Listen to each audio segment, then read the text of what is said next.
We all want the same thing, obviously, on both sides, and that is to make sure that our children are as safe as they can possibly be when they're in school. How do we do that, and does it involve new regulations for guns?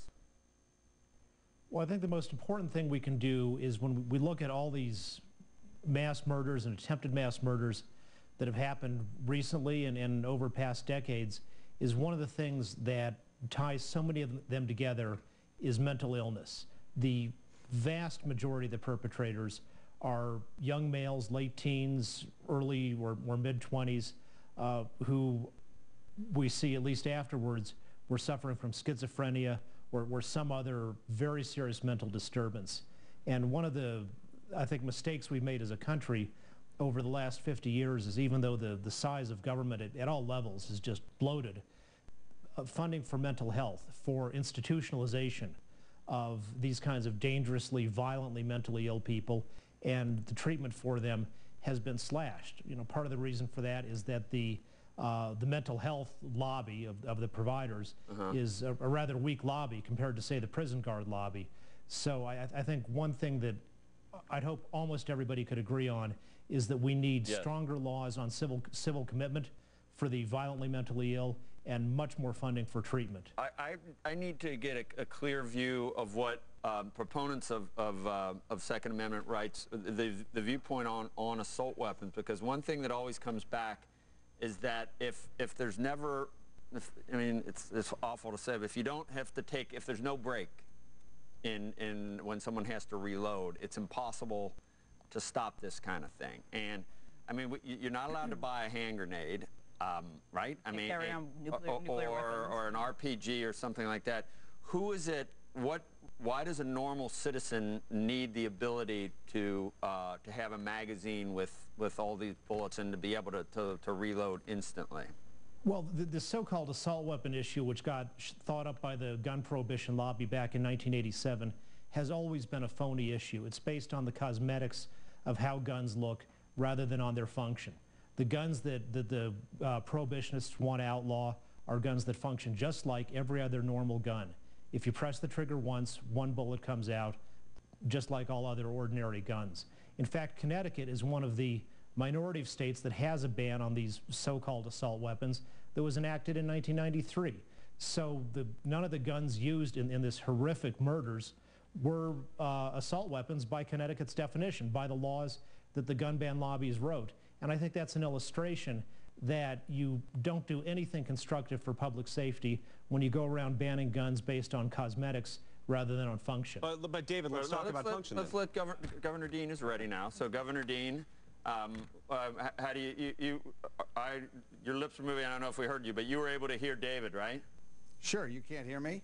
Yeah, now I can hear you. Okay, great. Okay, so how would you respond to that? I mean, it's a kind of a silly thing to say, talk about cosmetics and guns. Guns do make a difference. First of all, much as I think funding mental health adequately would be a good idea, it's not going to prevent these tragedies. Most of these people do not have a prior record of breakdowns. We can't institutionalize everybody with a mental illness in this country. And the young man that perpetrated these horrendous murders had evidence that he was odd, but no evidence of violence whatsoever. So that solution is not going to solve the problem. Secondly, coincidentally, there was and this is not the first time this has happened in China. The day before this terrible occurrence, somebody went into a classroom and attacked a bunch of school kids. He had a knife. A bunch of kids were stabbed. None of them died. It is ridiculous. And I say this as somebody who's been endorsed by the National Rifle Association many times. You do not need an assault weapon or a semi-automatic rifle to hunt a deer. This is ridiculous. And we do need to deal with these weapons. These weapons do not belong in the public hands, and we ought to do something about it. You are correct. This idea that you're going to pull the trigger and fire a single shot is absolutely not true. You pull the trigger and 30 or 40 or 50 or 100 shots go off. This is not necessary. That's absolutely false, Governor. You don't know what you're talking about if you're saying that. I certainly do know what I'm talking about. Automatic weapons have been strictly regulated since 1934. I've fired these guns before, and the semi-automatic does exactly the same thing. And I've fired those guns, and I know what I'm talking about. That is just preposterous. It's not preposterous. By the way, it's also the opposite of what you said when the people of Vermont elected you as governor, and you were opposed to banning on these guns because you correctly at that time recognized that these are guns. When you press the trigger one time, you get one bullet. If it's different than that, then it's a machine gun under federal law, and that's been very severely regulated ever since 1934. The National Rifle Association is out of control. The fact of the matter is you do not need a semi-automatic weapon to hunt a deer. And the fact of the matter is the NRA members up here are sane, thoughtful people who are mostly hunters, and they don't want their guns banned because they like hunting. Hey, I'm Howard, sympathetic with that. Howard, the authorities, I mean, criminals are going to be able to get these things. The authorities need these, right? You just are saying that members of the public, you don't want any semi-automatic. Let me tell you what happened in Australia. In Australia, they had 18 school shootings, I think, before 1981. They banned these things. They had a buyback, and they haven't had a big school shooting like this for, I think it's 18 years. So, look, this stuff works. I'm not looking to ban guns. I'm looking to have some common sense gun regulations that make some modicum of sense. And the idea that people, I heard an NRA guy one time from Washington say he had a right to have a bazooka in his house if he wanted to. That's insane. David, one of the things that we've talked about on this set this morning is the idea of trying to use technology to solve some of these problems, including fingerprint technology, where you'd effectively lock a gun to a specific individual, and hopefully that they have been checked out when they registered for the gun in the first place. How do you feel about that? Sure, and gun companies are trying to manufacture those because they could sell more guns to some customers who would like that. The problem is you can't mandate them, certainly not at this point, because with the existing state of the technology, they're not reliable enough.